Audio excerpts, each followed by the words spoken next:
Justin, I understand you were in Turkey just a week ago. That's right. And tell us some of the things you saw.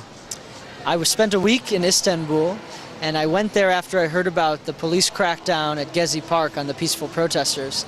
I went to document and tell the story of what was happening in this beautiful park that had been occupied by environmental activists and others to protect it from being turned into a shopping mall development.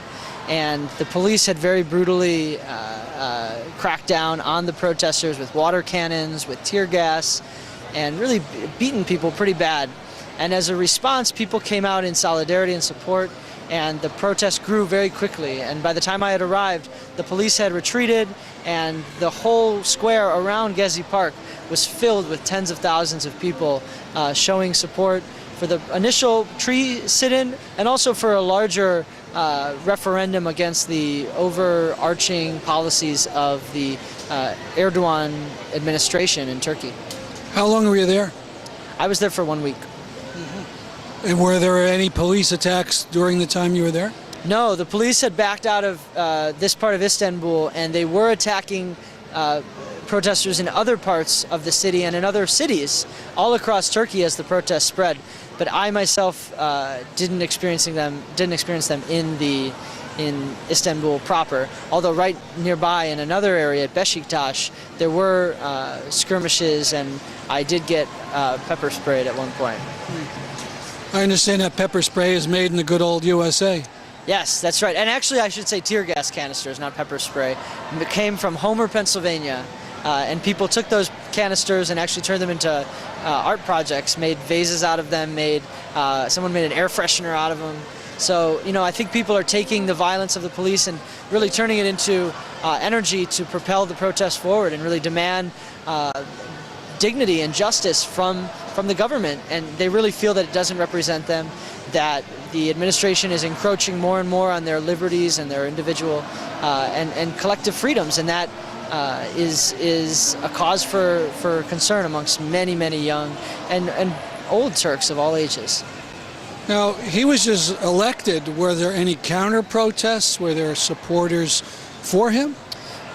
Well, he left the country actually towards the beginning of the protest, and when he came back, he actually kind of chartered a whole bunch of public buses to come take people to the airport to cheer him on, Prime Minister Erdogan. But overall, there have not been very large counter-protests. I think that, for the most part, the opponents of the protests want to frame them as anti-religious, as anti-democratic, as terroristic, and they're very far from that. This is a group of people, a growing group of people that just does not want to see this descend into violence. They don't want to see a civil war in the country. They want to see a modern, secular, thriving, unified Turkey. And I don't believe that that's an unreasonable demand, and I don't think that saving one of the last green spaces in Istanbul is an unreasonable demand.